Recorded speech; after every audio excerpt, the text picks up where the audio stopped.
Danny Reed crouched behind a broken ventilation unit, his heart hammering against his ribs like it wanted to escape.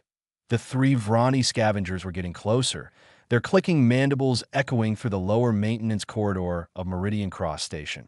He could smell their acidic stench even from here, a mix of rotting metal and something that reminded him of spoiled food. The 11-year-old human clutched his small bag of credits tighter. It was everything he had earned this week.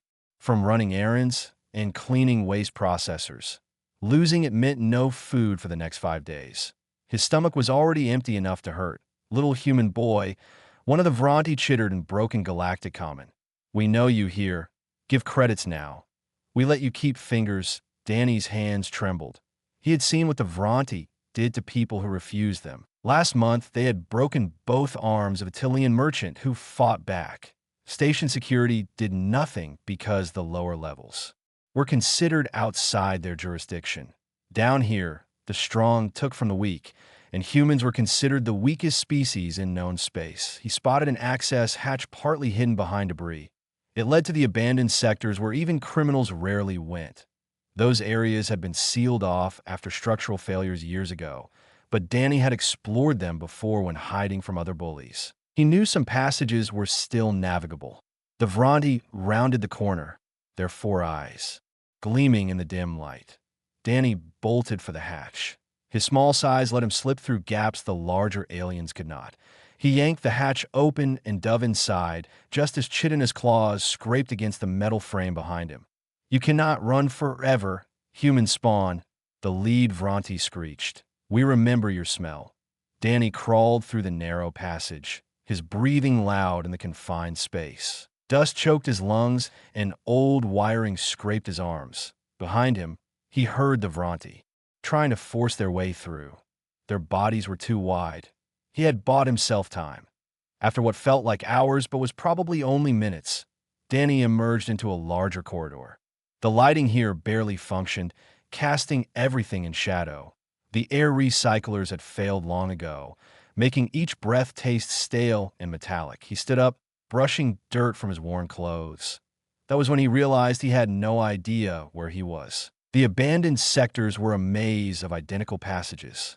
He picked a direction and started walking, hoping to find a way back to the inhabited areas. The corridor opened in what looked like old crew quarters. Most doors hung open on broken hinges, but one at the far end remained sealed.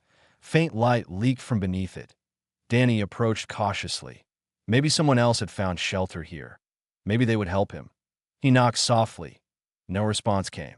He tried the door control. To his surprise, it slid open with a rusty groan. The room beyond was larger than he expected. Weapons lined one wall, arranged with military precision. Strange trophies hung from hooks, skulls from species Danny did not recognize. In the center of the room, a massive figure sat in meditation.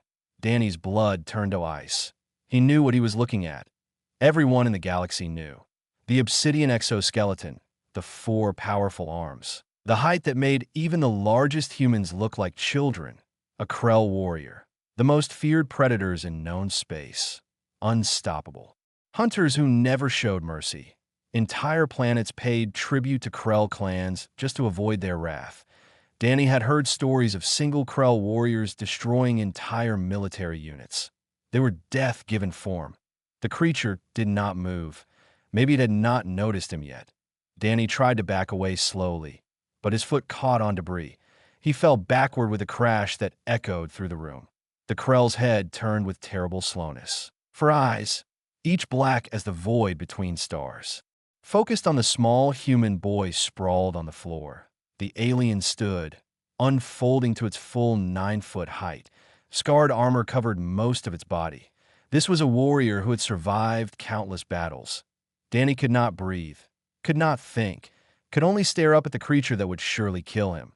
He had escaped the Vronti only to stumble into something infinitely worse.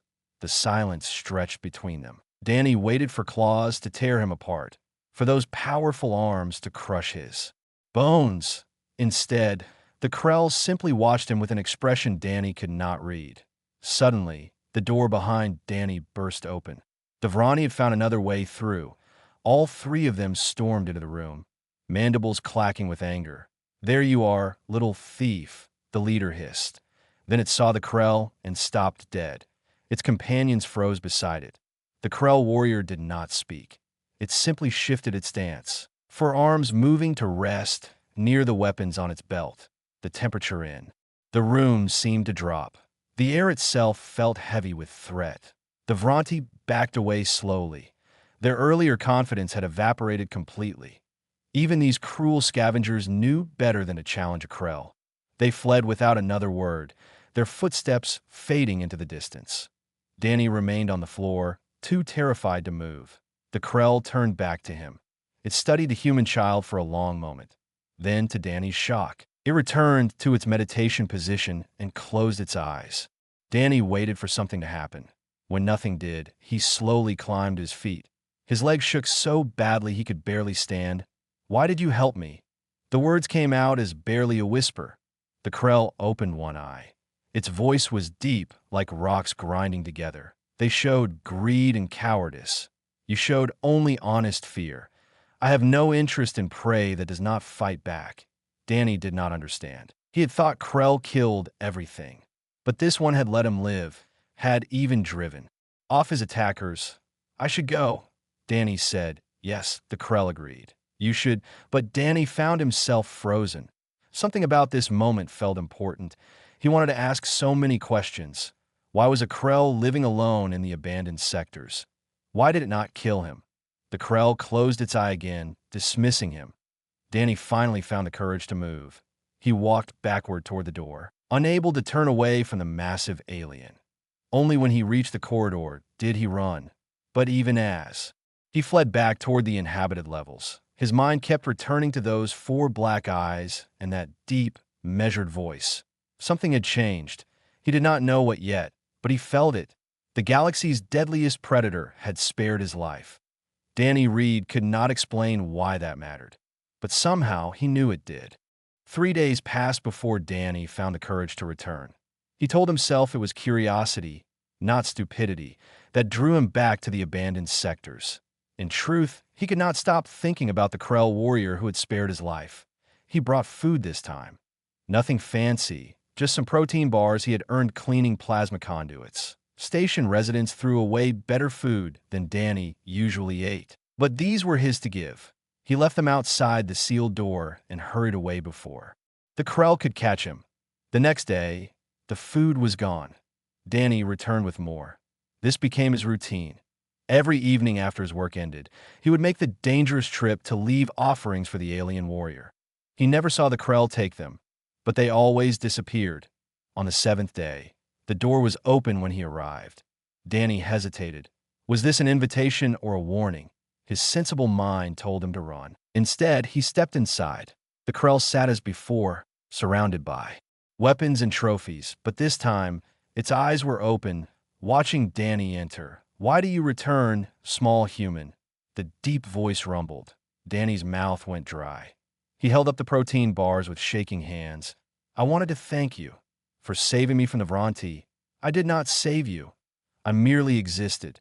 They chose to flee. Still," Danny said, stepping closer despite his fear, "nobody else has ever helped me. Everyone on this station either ignores me or tries to hurt me." The Krell tilted its massive head. "You are young. Where are your parent units? Dead." Danny's voice cracked. "Their transport was attacked by raiders 2 years ago. I survived because I was small enough to hide in a cargo container." Silence filled the room. The Krell studied him with those unreadable black eyes. "You survive alone at such a young age. This shows strength." "I don't feel strong," Danny admitted. "I'm scared all the time." "Fear is not weakness," the Krell said. "Fear without action is weakness. You act despite fear. This is the beginning of strength." Danny found himself sitting on the floor, still keeping distance between himself and the alien warrior. "What's your name?" "Karvesh," the Krell replied after a pause. "I am Karvesh of Clan Threkker, or I was before my exile." "Why were you exiled?" Karvesh's forearms shifted. "I refused an order. My clan commanded me to kill a child of another species. It had done nothing to earn death." I saw no honor in slaying the helpless. My clan saw weakness in my mercy. They cast me out. Danny felt a strange connection to this revelation. So we're both alone because we tried to do the right thing. An interesting perspective, Karvesh acknowledged. What is your designation, young human? Danny Reed. Over the following weeks, Danny spent more time with Karvesh. He learned that the Krell warrior had been exiled for 3 years, surviving by doing occasional security work for station criminals who valued his reputation more than his company. Karvesh spoke little about Krell culture, but Danny absorbed every word. In return, Danny told stories about humanity, about Earth, which he barely remembered, about his parents who had dreamed of starting a new colony, about the loneliness of being the only human child in the lower levels. Karvesh began teaching Danny to defend himself, not Krell warrior techniques, which required 4 arms and immense strength, but practical skills any being could use: how to read body language across species, where to strike to disable rather than kill. Most importantly, how to think strategically when facing stronger opponents. Your species is physically weak, Karvesh stated during one lesson, but you possess something rare: adaptability. Humans learn quickly. You bond with other species. You survive in environments that would kill most races. These are your true weapons. Danny practiced the moves Karvesh showed him. His small body made certain techniques impossible, but others worked surprisingly well. He learned to use momentum against larger opponents, to identify escape routes before entering any space, to control his breathing when fear threatened to overwhelm him. One afternoon, as they rested between training sessions, Danny noticed a deep gash on Karvesh's side. The wound looked infected, leaking dark fluid that should not be there. "You're hurt," Danny gasped. "Why didn't you tell me?" "It is not significant," Karvesh replied, but his voice carried a strained note. "That's stupid," Danny said before he could stop himself. He expected anger, but Karvesh merely looked amused. "Explain. You taught me that surviving means using all available resources.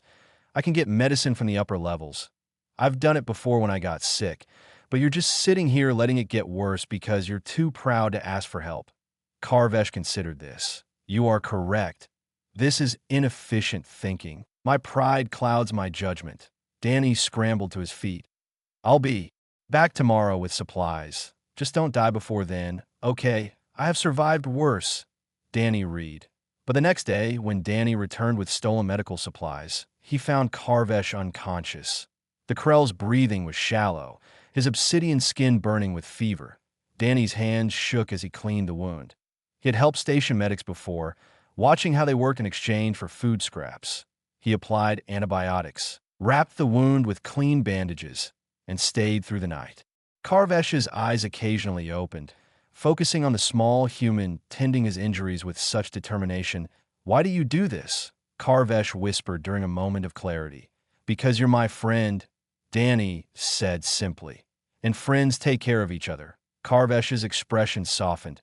"Your species has a strange concept of friendship, to care for someone who could crush you without effort. You won't, though," Danny replied with certainty he did not fully understand. "I don't know how I know, but I trust you. Trust is earned, not given freely." "Then you've earned it," Danny insisted. Over the next 3 days, Danny nursed Karvesh back to health. He brought water, food, and clean bandages. He talked constantly, filling the silence with stories and questions. Slowly, the infection receded. Karvesh's strength returned. On the 4th day, Karvesh sat up fully. He looked at Danny with what might have been respect in those alien eyes. "You have honored me with your care," Danny Reed. "Among my people, there is a bond called Sheravik, battle companion. It is sacred, formed only between warriors who trust each other with their lives. I would offer you this bond, if you would accept." Danny's heart raced. "But I'm not a warrior. I'm just a kid. You faced your fear to help me. You fought infection when I could not. You showed courage greater than many warriors I have known. Will you become my Sheravik?" Danny looked at the massive alien who had become his only friend in the universe. Yes, I will." Karvesh extended one hand. Danny placed his small palm against it. The galaxy's deadliest warrior and a human child, bound by honor and friendship. Neither knew how much their bond would change everything. The distress signal cut through Meridian Cross Station like a blade. Every monitor displayed the same desperate message. A human colony ship called New Dawn was under attack by Ravager pirates. 200 civilians trapped, engines damaged, life support failing. Danny stood in the crowded market sector, frozen as he listened to the broadcast. Children were screaming in the background of the transmission. Parents begging for help that would not arrive in time. Station security was too far away. Response time estimated at 6 hours. The colonists had maybe 2. He ran toward the abandoned sectors, his feet pounding against metal grating. He found Karvesh already preparing, strapping weapons across his armored body with practiced efficiency. "You heard," Danny gasped. "I heard," Karvesh confirmed. 200 humans will die. Station authority does nothing. "We have to help them," Danny said. "They're my people." Karvesh looked at his young companion. "This will be true combat, not training. Ravagers show no mercy. They will kill you without hesitation." "Then teach me not to hesitate," Danny replied. "You said Sheravik fight together. I won't let you go alone." Something shifted in Karvesh's expression. Pride, perhaps. "Very well, but you follow my commands exactly. Understood?" "Understood." They commandeered a small courier ship from the docking bay. Station officials tried to stop them, but one look from Karvesh convinced them to step aside. The Krell's reputation worked. Better than any authorization code. Danny handled navigation while Karvesh piloted. The ship screamed through space, pushing engines beyond safe limits. Through the view screen, Danny could see the colony ship in the distance. Scorch marks covered its hull. Atmosphere vented from multiple breaches. Ravager vessels swarmed around it like parasites. "How many pirates?" Danny asked. "Sensors indicate 30 Ravagers aboard the colony ship. 3 more ships providing support. We are outnumbered 15-1, Karvesh stated calmly. "Those are terrible odds." "For them, perhaps." Karvesh allowed himself a slight growl of anticipation. "Ravagers are scavengers. They expect easy prey. They have never fought a Krell. They docked in an airlock the pirates had not yet discovered." The ship's interior was chaos. Emergency lighting flickered. Bodies of crew members who had tried to fight back lay in corridors. Danny forced himself not to look too closely. Karvesh moved like liquid death through the passages. His 4 arms wielded weapons with terrifying precision. Danny stayed close, watching for threats from behind as Karvesh had taught him. His hands gripped a small plasma pistol Karvesh had given him. "Only use it if you must," the Krell had said. They found survivors barricaded in the medical bay. 20 humans, mostly elderly and children. A woman in a doctor's coat stood guard with a makeshift weapon. Her eyes widened when she saw Karvesh. "Please don't hurt them," she begged. "We're here to help," Danny said quickly. "I'm human C. He's with me." The doctor stared at Danny. "You're just a child. What are you doing here?" "Saving you," Danny replied with more confidence than he felt. "Where are the other survivors?" "Cargo hold 3. The pirates locked about 80 people in there. They're planning to sell them as slaves." Karvesh's growl filled the room. "Unacceptable. Danny, lead these humans to our ship. I will retrieve the others." "No," Danny insisted. "Sheravik fight. Together, remember, this is not a debate, young one." "You're right," Danny agreed. "It's not. I'm coming with you." The doctor, whose name was Helen, organized the evacuation. She gave Danny a look that mixed concern with admiration. "You're either very brave or very foolish." "Probably both," Danny admitted. Karvesh and Danny moved deeper into the ship. They encountered Ravager patrols. The pirates were reptilian creatures, scaled and vicious. They attacked with crude weapons and crueler intentions. Karvesh eliminated them efficiently. Danny tried not to watch the violence too closely. They reached cargo hold 3. Inside, Danny could hear crying. Children calling for their parents. Adults trying to maintain calm. The door was sealed with multiple locks. "I need time to bypass these," Danny said, examining the control panel. "Can you hold them off?" "Yes." Karvesh positioned himself in the corridor. "Work quickly," Danny's fingers flew across the controls, his time scavenging in. Station systems paid off. He knew how to trick basic security. Sweat dripped into his eyes as he worked. Behind him, he heard weapons fire. Ravagers had found them. Karvesh's return fire was methodical and devastating. The corridor echoed with screams and the sound of combat. "Danny," Karvesh called. "We have company. At least 20 approaching. Almost got it." Danny's hands shook. One more bypass, two more codes. The lock clicked. The door slid open. Humans poured out, blinking in confusion. Danny ushered them toward the escape route. "Go, go. Follow the others to the docking bay." But the Ravagers broke through. Karvesh was fighting for it once.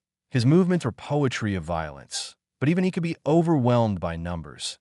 Danny raised his plasma pistol. His training took over. Breathe, aim, squeeze. The weapon kicked in his small hands. The shot went wide, but distracted one Ravager long enough for Karvesh to finish it. More pirates came. Too many. Karvesh was bleeding now. Danny fired again, this time hitting his target. The Ravager went down. "Get the civilians out," Karvesh commanded. "Not without you." The elderly man from the medical bay, a former soldier, grabbed a fallen weapon. "Come on," he shouted to the other survivors. "We don't abandon our rescuers." Humans who had been helpless moments before became a fighting force. They were untrained, scared, but determined. They formed a defensive line, protecting the children while fighting alongside the Krell. Warrior, Danny saw what humanity could be in that moment. Not the weakest species, but the most united, the most willing to fight for each other. Together, they pushed back the Ravagers. They reached the escape pods. Karvesh was wounded, his armor cracked. But he stood tall, ensuring every human evacuated first. "Your turn," the old soldier told Danny. "Only when Karvesh is safe," Danny insisted. The last pod launched just as the colony ship's reactor went critical. Their courier ship pulled away, debris pinging off the hull. Through the viewport, Danny watched New Dawn explode in silence. 200 humans had boarded that ship. 197 made it off. 3 had died before help arrived. In the cramped courier ship, surrounded by grateful survivors, Danny felt Karvesh's hand on his shoulder. "You fought well, Sheravik. We fought well." Danny corrected. The humans around them stared in wonder. A child and a Krell warrior, partners in impossible rescue. They had seen the future of the galaxy, and it looked nothing like anyone expected. News of the rescue spread across 17 systems in less than a day. A Krell warrior and a human child saving 200 colonists. The story seemed impossible, yet survivors confirmed every detail. Galactic media could not decide if it was heartwarming or terrifying. Karvesh and Danny were summoned to Sanctuary Station, a massive diplomatic hub where representatives from 50 species negotiated trade and peace. They arrived in their battered courier ship, escorted by human naval vessels, like honored guests. The station's grand hall could hold thousands. It held barely 300 now, but every seat mattered. Ambassadors, military leaders, journalists, all gathered to witness something unprecedented. Danny stood beside Karvesh, feeling impossibly small in his clean but worn clothes. The station had offered him new garments, but he had refused. He was still just a kid from the lower levels. Fancy clothes would not change that. A human admiral named Patricia Walsh approached. First, she was tall, gray-haired, with eyes that had seen too many battles. "Danny Reed," she said. "Do you understand what you've done? We saved some people." Danny replied carefully. "You've changed everything." Walsh corrected. "Humans and Krell, working together. It's never happened before. You've given us hope that cooperation between species is possible." Before Danny could respond, the hall's main doors opened. A group of Krell entered. They were war speakers, representatives of the clans. Their armor gleamed with rank markings. Their weapons were ceremonial but no less deadly. The lead Krell was female, ancient by human standards. Scars covered her obsidian exoskeleton like metals. Her name was Servana. She commanded respect through presence alone. She stopped before Karvesh. The two Krell regarded each other in silence. Danny held his breath. Karvesh of Clan Threkker, Servana's voice carried across the hall. You were exiled for showing mercy. Now I hear you showed courage. Explain this contradiction. Karvesh stood straighter. There is no contradiction, War Speaker. Mercy and courage are not opposites. I protect those who cannot protect themselves. This has always been my path. You bonded with a human child, Servana stated. You claimed him as Sheravik. No non-Krell has ever held this honor. Then I have created a new tradition, Karvesh replied calmly. Servana's 4 eyes fixed on Danny. Human child, step forward. Danny's legs felt like water, but he obeyed. He stood before the War Speaker, acutely aware that she could kill him with one hand. You are small, weak, fragile, Servana observed. Why would Karvesh choose you as battle companion? Danny thought about lying, about claiming to be stronger than he was, but Karvesh had taught him that honesty was a warrior's foundation. I don't know why he chose me, Danny admitted. I'm not special. I was just scared and alone, and he helped me. Then he got hurt, and I helped him. We became friends, I guess. Friendship is stronger than I thought. Servana tilted her head. Friendship. Krell do not have friends. We have clan. We have allies. We have Sheravik. These are bonds of blood and battle. Then maybe that's what makes humans different, Danny said. His fear transformed into conviction. We make bonds with anyone who treats us with respect. We don't care if you're Krell or human or anything else. Karvesh saved my life. I saved his. Now we're family. Isn't that what Sheravik means? The hall was silent. Species who had never agreed on anything found themselves agreeing on this. They were witnessing something new being born. Servana studied Danny for a long moment. Then she did something shocking. She knelt, bringing her massive frame down to Danny's eye level. You speak truth without fear. You honor your bond companion with your words and actions. You understand Sheravik better than many Krell. She reached out one hand. Show me your mark. Danny pulled up his sleeve. The bioluminescent ink Karvesh had used glowed softly on his forearm, a Krell symbol meaning strength in small things. Servana traced it with one claw. This is genuine. The ink reads your life force and responds. Only true Sheravik bonds create this glow. She stood, addressing the assembled crowd. I declare that Karvesh's exile is ended. He has brought honor to all Krell through his actions. Furthermore, I recognize Danny Reed as the first human Sheravik in our history. The humans in the hall erupted in cheers. The Krell delegation stood in respectful silence. Other species murmured among themselves. Admiral Walsh stepped forward. If I may, War Speaker Servana, Earth's government would like to offer both Karvesh and Danny official positions. We're forming a new division, interspecies cooperation and defense. We need pioneers who understand that different species can work together. I accept, Karvesh said. On one condition, Danny's safety and well-being must be prioritized. He is young.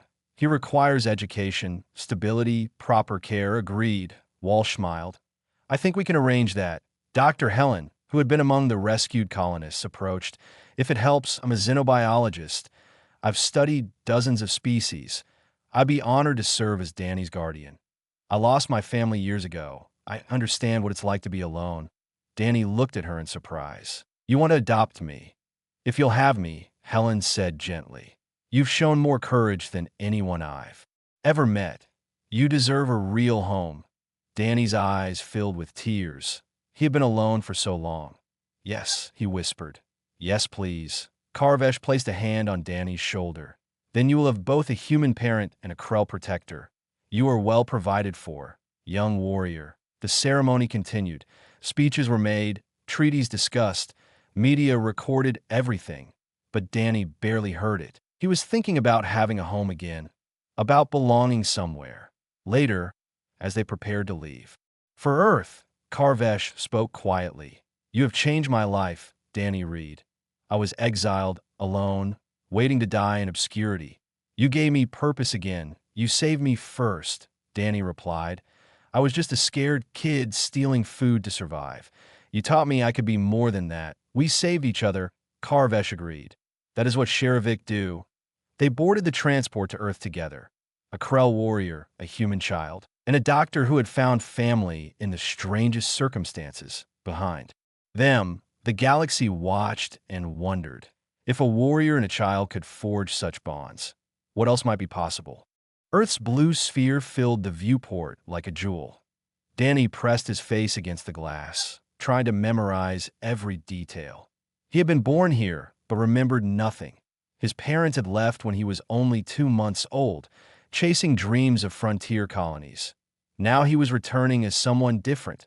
Not an orphan, not a street kid, but a recognized Sheravik to the galaxy's most feared warrior race.